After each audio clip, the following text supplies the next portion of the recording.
Kia ora, my name is Boy, and welcome to my interesting world. Basically, the movie Boy is basically Avatar, but without the blue people, and without the magic, and without the future, and without any effects, and without any explosions, and without the giant tree, and without anything from Avatar. The film's about a kid growing up in the 80s who's in love with Michael Jackson, and he's never met his dad, so he sort of fantasizes about who his dad is, and thinks perhaps his dad could be Michael Jackson, and then he meets his real dad, and his dad is not Michael Jackson.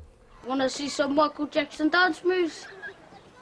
Really beautiful place, but there's not many people there. It's only like 200 or 300 people, and I'm related to everybody, so it's very hard to find love, or legal love. And so it's set in this place. So set in the house I grew up in, at the school that I went to. It's about families, and it's about kids and parents, and boys and dads and brothers, and just the disconnects within the family unit. It feels really good because you make a film, you make these independent films, and you're not sure if there is an audience for this stuff. And the fact that people were going back to see the film 2 or 3 times in New Zealand was very affirming. It's very positive when you actually finish a film in the first place, and then to actually have people want to see it. I mean, it's just a step above. I tell the girls that I'm afraid of undies, and when they want me to go away, they show me their undies. We found them just in children's markets. You can go and buy kids in New Zealand for projects, and just you can. And then when you're done with them, you throw them away. We found the children at local schools. They're all none of them had acted before. They were all naturally talented, incredible children. We just auditioned it throughout all the schools in the area that we shot the film. They're the ones who really make the film what it is. Without these kids, the film really doesn't work. The film is, everything hinges on their performances, and they're incredible to watch. They really steal every scene, and the adult characters who are in the film are sort of just basically like extras, within this kid's world. Think you can handle having the Incredible Hulk for a day? I play the father.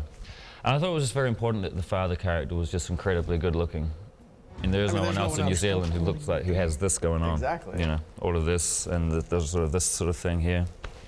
Just all this. The whole package, So, so I cast myself in the film. Huge ego. I don't know. I think I do an okay job. Sorry I am like I am sometimes. Got people trying to bring me down, The government mainly. First week was kind of difficult because, I was writing scenes and trying to rewrite things that we were going to shoot. And then, then you got to look at it from a director's point of view and try and block scenes and figure out what things are going to look like.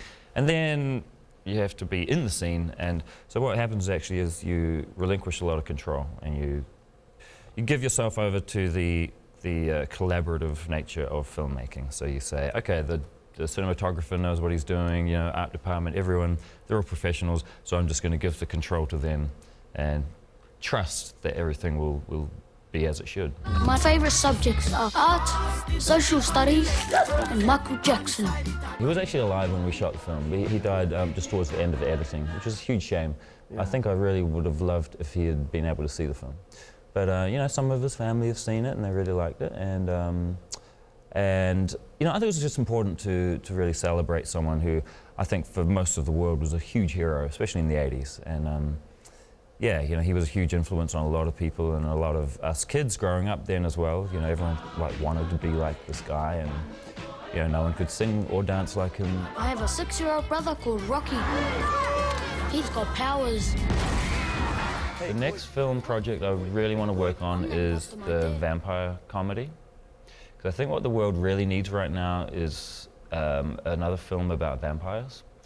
I just don't think we've got. I don't think vampires really, are represented enough in film today, or on television. You just never see it. There's only been Nosferatu and Blade. This is the perfect time for the vampire genre. It's about New Zealand vampires, very polite vampires who hardly ever bite anyone because it's very hard to meet people and convince them to be bitten.